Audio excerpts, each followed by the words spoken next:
21শে জুলাই উপলক্ষে জাতীয় সড়ক যেন তৃণমূল কংগ্রেসের দখলে।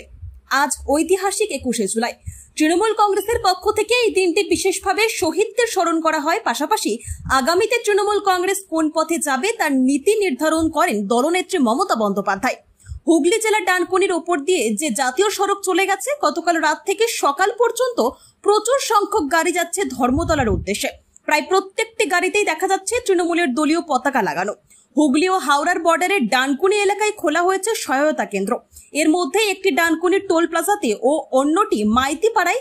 সেখানে জল থেকে শুরু করে শুকনো খাবার, মেডিকেল সহায়তার ব্যবস্থা করা হয়েছে।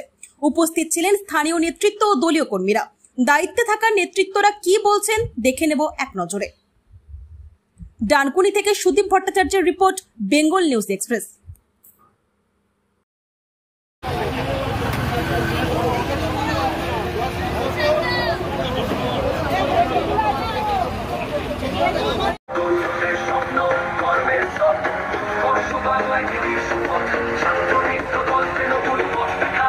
প্রতি বছরের না এই মাইতিপাড়া ক্যাম্প, যারা এখান থেকে বর্ধমান, বীরভূম, বোলপুর থেকে যারা আসে তারা এর ওপর দিয়ে রাস্তা ধরেই যায় এবং তাদের সাহায্যার্থে আজকে এখানে প্রতি বছরই তোমরা ক্যাম্প করো, কি বলতে?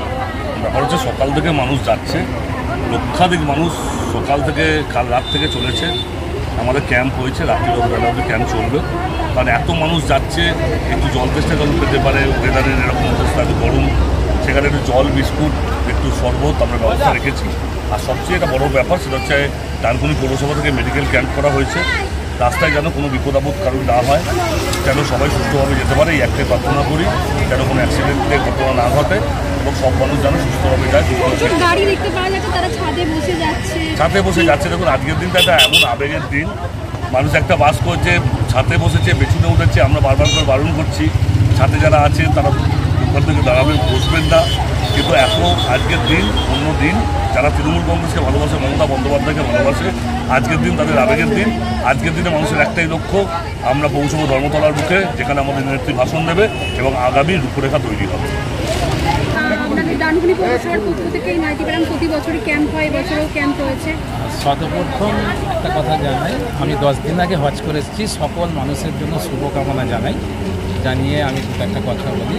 আজকে যে আমাদের ক্যাম্প হয়েছে, এই ক্যাম্প শুধু আজকে নয়, এটা আমাদের প্রত্যেক 1998 সাল থেকে, আমাদের যখন থেকে আমাদের 21শে জুলাই শুরু হয়েছে, আমাদের এই ক্যাম্প এখানে দুর্গাপুর রোডের ওপরে ডানকুনি এই মাইতিপাড়ার মুখে একটা করে প্রত্যেকে হয়।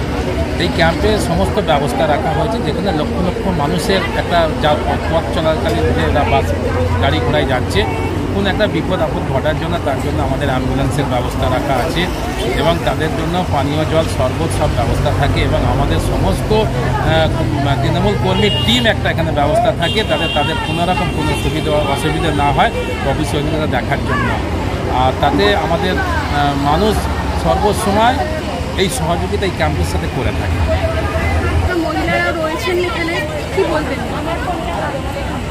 আজকে 21শে জুলাই, আপনারা জানেন যে 21শে জুলাই শহীদ দিবস স্মরণ করার জন্য আমরা প্রতি বছরের ন্যায় এবছরও আমরা ডানকুনি টাউন তৃণমূল কংগ্রেসের তরফ থেকে এখানে মাইতিপাড়াতে আমাদের ক্যাম্প সহায়তা কেন্দ্র করা হয়েছে, ক্যাম্প করা হয়েছে এবং আমাদের এখানে থেকে আমরা জল, বাতাসা, বিস্কুট, চা ইত্যাদি আমরা পরিবেশন করছি এবং ছেলেরা সব আছে, এরা সবাই তাদের পরিষেবা দিচ্ছে। আপনারা জানেন যে প্রতি বছরই আমরা এই ক্যাম্প করে থাকি এবং এবছরও আমরা সেই ক্যাম্প করছি এবং আমাদের এই ক্যাম্প রাত্রি 9টা পর্যন্ত চলবে, যতক্ষণ না পর্যন্ত আমাদের ভাইয়েরা শহীদ দিবস যারা করতে যাচ্ছে শহীদ স্মরণ ধর্মতলা থেকে, যতক্ষণ না তারা ব্যাক করে ততক্ষণ পর্যন্ত আমাদের এই ক্যাম্প থাকে এবং তাদের বাড়ি ফেরত যাওয়ার পর আমরা নিজেরা এই ক্যাম্প শেষ করি। তো আমাদের এখানে পরিষেবা দেওয়া হচ্ছে, সারাদিনই আমরা এই পরিষেবা দেব।